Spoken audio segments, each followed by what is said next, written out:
오늘 고린도전서 4장입니다. 오늘 4장의 내용은 1장에서부터 계속 이야기했던 고린도 교회 분열과 갈등의 문제를 오늘 이 4장에서 마무리하고 또 이제 결론 같은 또 대안을 이야기하는 내용입니다.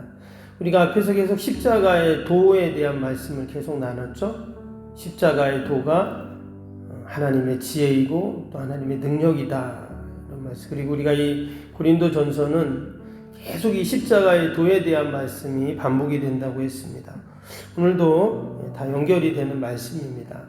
먼저 오늘 1절을 보겠습니다. 1절을 보면 사람이 마땅히 우리를 그리스도의 일꾼이요 하나님의 비밀을 맡은 자로 여길지어다. 우리는 어떤 자들이라고요? 그리스도의 일꾼, 또 하나님의 비밀을 맡은 자. 분명히 우리 그리스도인들, 성도들의 정체성을 말해주고 있습니다. 이전에도 말씀드렸는데 여기서 나오는 일꾼이라는 단어는 성경에 보면 이 일꾼이라는 단어가 많이 나옵니다. 여러 개 나오는데 오늘 이 고린도전서에 나오는 일꾼은 휘페레테스라는 단어입니다. 그래서 그 뜻을 보면 휘페라는 뜻이 뭐뭐 앞에 이런 뜻이고요. 뭐뭐 아래 이런 뜻이고 뒤에 나오는 에레테스라는 단어는 노를 줬다 이런 뜻입니다. 그러니까 뭐뭐 아래서 노를 줬다 이런 뜻이죠. 여러분 당시 아래서 노를 젓는 사람은 누구였을까요? 노예였어요. 그래서 이 고대 전투함 배를 보면 배 밑에서 동력선이 아니기 때문에 어떻게 해요? 노를 젓잖아요. 그렇죠? 영화 같은 데서 우리가 보죠. 근데 그 노예는 그런 일반 노예가 아닙니다. 이제 집에서 이렇게 일을 보는 이런 일반 노예가 아니라 노예도 등급이 있었다고 해요. 가장 하층 노예였다고 합니다. 그런 사람들은 이제 휘페레테스라고 그랬는데 지금 바울이 뭐라고 했어요? 우리는 다 그리스도의 휘페레테스다. 완전히 노예 중에도 배 밑에서 노젓는 그런 노예와 같습니다. 지금 이런 얘기를 한 거예요. 왜 바울이 많은 그 일꾼 중에서 이 단어를 사용했을까 하는 거예요. 어제도 그런 말씀 드렸는데 여러분 고린도 교회는 생긴 지 얼마 안 된 교회죠. 예루살렘 교회하고는 좀 다릅니다. 예루살렘 교회는 이 사도들이라는 강한 리더십이 있었잖아요. 그렇기 때문에 뭐 어려움이 있고 핍박이 있고 환란이 와도 견고하게 서 있어요. 참아내고 견디죠. 그런데 이 고린도 교회는 그렇지 않았다는 거예요. 이전에 그들은 다 우상 숭배했던 자들이고 또 물질도 부족함이 없는 그런 사람들이고 그러니까 이제 아쉬울 게 없는 거예요. 그리고 자신들의 의견이 아주 또 강하고 그랬습니다. 그런데 이 노예 배 밑에서 노를 젓는 노예들은 어떨까요? 여러분 자기 마음대로 노를 젓으면 어때요? 배가 갈 수가 없잖아요. 그렇죠? 그 선장이 그 앞에 있는 사람이 이제 지시를 하면 거기에 절대적으로 따라야 됩니다. 뭐 노를 3건 저어라, 천천히 저어라, 뭐 반대로 저어라, 가만히 있어라. 모든 그 배 밑에서 노를 젓는 사람들이 다 그 지시에 따라서 순종해야 배가 가기도 하고 뭐 멈추기도 하고 이제 그런 거죠. 바로 우리 주님의 일꾼들, 교회 사역자들이 그렇다 하는 거예요. 우리의 선장 대신 그 주님의 말씀을 딱 듣고 우리가 그 말씀대로 함께 마음을 모아서 가야 노를 저어야 배가 갈 수 있고 방향을 바꿀 수도 있고 멈출 수도 있다라는. 누구 한 사람 자기 의견이 있고 자기 생각이 있지만 혼자 하면 아무것도 할 수 없다 하는 겁니다. 그래서 여기서 이 그리스도의 일꾼이라는 이 단어 속에서 겸손과 또 충성과 또 하나됨과 연합함과 이런 모든 것이 다 담겨있는 그런 내용입니다. 이어지는 2절을 보세요. 뭐라고 했습니까? 2절에 보니까 맡은 자에게 구할 것은 충성이니라 그렇게 얘기했습니다. 많이 들어본 말씀이죠. 맡은 자에게 구할 건 충성이다. 하나님이 그리스도 일꾼들에게 원하는 것이 뭘까? 바로 충성이다 하는 거예요. 주님의 교회에 충성하고 또 하나님께 충성하는, 그래서 우리에게 직분을 주시고 사명을 주셨다 하는 거죠. 만약에 충성이 없으면 어떻게 될까요? 오늘 3절 볼까요? 너희에게나 다른 사람에게나 판단받는 것이 내게는 매우 작은 일이라도 나도 나를 판단하지 아니하노니 그랬습니다. 또 5절 볼까요? 그러므로 때가 이르기 전 곧 주께서 오시기까지 아무것도 판단하지 말라. 그가 어둠에 감추인 것들을 드러내고 마음의 뜻을 나타내시리니 그때 각 사람에게 하나님으로부터 칭찬이 있으리라. 여기 보니까 특별히 판단하지 마라 이렇게 말했어요. 나도 판단하지 않는다 이런 이야기가 나옵니다. 우리가 누군가를 판단하는 그런 일이 어떠냐? 과연 하나님이 기뻐하지 않는 일이라는 것. 그리스도의 일꾼으로서 그렇게 하면 안 된다 이런 얘기를 하고 있습니다. 그럴 때 어떻게 해요? 하나님으로부터 칭찬이 있을 것이다 이렇게 이야기를 하고 있습니다. 우리가 판단한다는 건 뭡니까? 이제 옳고 그름을 두고 이렇다 저렇다 우리가 이제 이렇게 얘기를 하는 건데, 어찌 보면 당연히 여러분 옳고 그름을 따지는 것이 나쁜 일이 아니죠. 만약에 판단하지 않으면 무질서해지잖아요. 그런데 오늘 말씀에 이어지는 말씀에 보니까 우리의 판단이 나는 맞다고 생각하지만 틀릴 수 있잖아요. 그렇죠? 그래서 어떻게 해야 되냐? 6절에 이렇게 말했어요. 형제들아 내가 너희를 위하여 이 일에 나와 아볼로로 들어서 본을 보였으니 이는 너희로 하여금 기록된 말씀 밖으로 넘어가지 말라 한 것을 우리에게서 배워 서로 대적하여 교만한 마음을 가지지 말라 하려 함이라. 여기 보니까 기록된 말씀 밖으로 넘어가지 말라 그랬어요.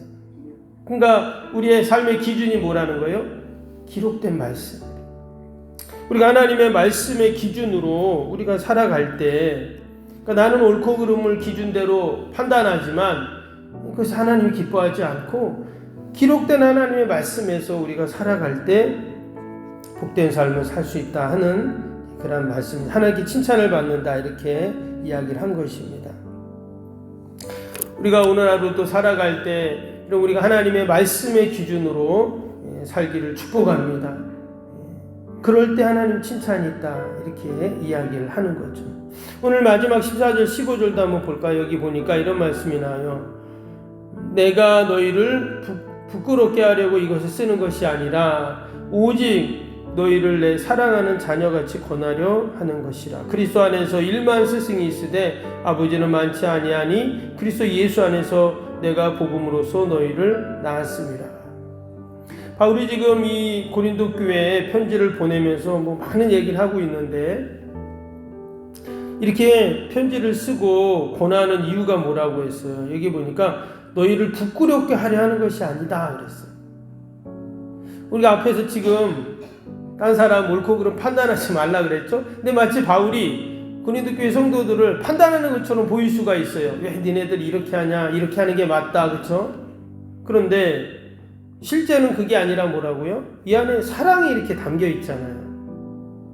내가 지금 너희들 부끄럽게 하려고 막 지적하려고 하는 게 아니야. 그리고 뭐라고요? 내 사랑하는 자녀같이 권하는 거다. 우리가 자녀들이 있는데 자녀들에게 뭐 이런 얘기 저런 얘기 하죠. 아이들은 잔소리라고 부모 말을 듣지만 그러나 그 안에는 사랑이 담겨 있잖아요. 그렇죠? 사랑이 담겨 있고 여기에 뭐라고 했습니까? 그리스도 안에서 1만 스승이 있으되 아버지가 많지 않다 그랬어요. 여러분 우리가 이 아버지의 마음을 갖는다는 게 뭘까요? 아버지의 마음. 아버지의 마음은 그거죠. 다 용서해주고 결국은 이해해주고 희생하고 나는 좀 잘 못 먹고 못 입어도 자식은 좀 잘 되기를 원하는 게 다 부모의 마음이고 아버지의 마음인데 바로 그 마음이에요. 우리가 이러면 늘 이 하나님의 일꾼들은 어떤가? 우리가 하나님의 마음, 아버지의 마음을 갖자는 거예요. 그래서 그 아비의 마음을 품고 우리가 바라보고 형제를 바라보고 또 우리 이웃들을 바라볼 때 여러분 그것이 바로 참된 비밀을 맡은 자의 모습이고 또 그리스도의 일꾼이 되는 줄로 믿습니다. 아멘. 아버지의 마음 하니까 그 생각이 나요. 옛날에 그래 보니까 아버지의 마음은 바다와 같다 그랬어요. 그럼 바다가 어떻습니까? 바다는 보면은 시냇물이고 강물이고 심지어 그냥 꾸정물이고 다 어때요? 바다는 다 이렇게 받아주잖아요. 아무리 더럽고 오염된 물도 다 받아줍니다. 그리고 바다로 들어가는 순간 다 사라져요. 다 바다가 돼버립니다. 근데 마치 이것이 부모의 마음이고 아버지의 마음과 같다는 거죠. 우리가 오늘 하루도 우리가 이 주님의 마음을 품고 또 아비의 심정을 갖고 우리에게 맡겨진 사명을 감당하고 또 우리의 삶의 주변의 많은 이들을 우리가 함께 품고 기도하는 좀 저와 여러분이 되기를 주님의 이름으로 축복합니다. 오늘 함께 말씀 생각하면서 수요일 기도 함께 기도하도록 하겠습니다. 수요일 기도입니다. 신실한 그리스도의 제자를 끊임없이 재생산하는 생명의 공동체가 되게 하옵소서. 아멘. 주님의 마음으로 성도들을 섬길 수 있는 평신도 지도자들이 세워지게 하옵소서. 아멘. 세워진 평신도 지도자들이 자신의 은사를 따라 교회를 섬기게 하옵소서. 아멘. 부흥의 새 시대를 준비하며 다음 세대를 책임지는 교회가 되게 하옵소서. 아멘. 복음의 능력으로 통일한국 글로벌 시대를 감당할 다음 세대를 준비하게 하옵소서. 아멘. 다음 세대들이 성경적인 가치관으로 무장되어 열방을 품고 나아가게 하옵소서. 아멘. 우리 아이들이 지성과 감성과 영성을 겸비하여 새 시대 부흥의 주역이 되게 하옵소서. 아멘. 이웃들을 목자의 심정과 긍휼의 마음으로 품고 사랑으로 섬기게 하옵소서. 아멘. 교회가 지역사회 주민들의 소통의 장소로 아름답게 사용되게 하옵소서. 아멘. 늘 섬김의 자리에 있게 하시고 지역의 자랑이 되는 교회가 되게 하옵소서. 아멘. 지역사 교회와 협력하여 함께 부흥하고 포항성시와의 쓰임받게 하옵소서. 아멘. 온 성도들에게 구령의 열정이 불타게 하시고 영혼권에 힘쓰게 하옵소서. 아멘. 주님의 지상명령을 수행하며 주님의 소원을 이루어드리는 교회가 되게 하옵소서. 아멘. 세계복음화를 위해 더 많은 선교사와 선교지를 품고 섬기게 하옵소서. 아멘. 새성전 건축이 열방의 구원을 위해 거룩한 선교센터가 되게 하옵소서. 아멘. 예수님의 이름으로 기도합니다. 아멘. 사랑과 은혜가 충만하신 하나님 아버지, 오늘 말씀을 통해 우리의 신앙을 다시 한번 돌아보게 하심을 감사합니다. 세상의 기준과 지혜로 우리가 판단하고 정죄하는 것이 아니라 늘 우리가 이 아버지의 마음 또 주님의 마음을 품게 하여 주옵소서. 마치 우리 인생의 선장이신 그 주님의 말씀에 늘 귀를 기울이고 또 보이지 않는 것에서 묵묵히 겸손히 늘 충성하며 노를 젓는 휘페레테스 일꾼이 되게 하여 주옵소서. 하나님, 오늘도 우리가 이 약속의 말씀을 붙잡고 또 기도합니다. 나라 민족과 교회와 이웃과 사랑하는 자녀들 하나님 다 올려드리오니 하나님 돌보시고 선하게 인도하여 주옵소서. 연약한 육신 날마다 강건케 하시고 우리 병사 있는 환우들 또 우리 어르신들 늘 주님 전 출입하는데 어려움이 없게 하여 주옵소서. 아버지, 우리가 새벽마다 올려드린 새성전축의 기도가 다 하늘에 상달되고 아름답게 열매 맺게 하여 주옵소서. 아버지, 구성전 부지가 하루속히 하나님 잘 매각이 되게 하시고 정말 성전 건축에 큰 힘이 되게 하시고 모든 하나님 건축의 진행들이 차질 없이 하나님 진행될 수 있도록 하나님 축복하여 주옵소서. 오늘 특별히 수예를 통해서 함께 붕의 영화를 보려고 하는데 우리 많은 성도들 참여하고 함께 우리가 부흥을 소망하고 꿈꾸는 시간들이 되도록 축복하여 주옵소서. 오늘도 함께 아버지 기도할 때 두세 사람이 내 힘으로 모인 곳에 내가 너희와 함께 한다고 말씀하셨는데 이곳에 성령님 함께 하시고 주님 함께 하셔서 우리가 기도할 때 하나님 역사하시고 하나님의 일하심을 보게 하여 주옵소서. 오늘도 우리가 어려운 이웃들을 돌보게 하시고 늘 함께 중보하며 귀한 하나님의 일꾼들이 다 되도록 축복하여 주옵소서. 예수님의 이름으로 기도하옵나이다. 아멘. 하늘에 계신 우리 아버지의 이름을 거룩하게 하시며 아버지의 나라가 오게 하시며 아버지의 뜻이 하늘에서와 같이 땅에서도 이루어지게 하소서. 오늘 우리에게 일용할 양식을 주시고 우리가 우리에게 잘못한 사람을 용서하여 준 것 같이 우리 죄를 용서하여 주시고 우리를 시험에 빠지지 않게 하시고 악에서 구하소서. 나라와 권능과 영광이 영원히 아버지의 것입니다. 아멘.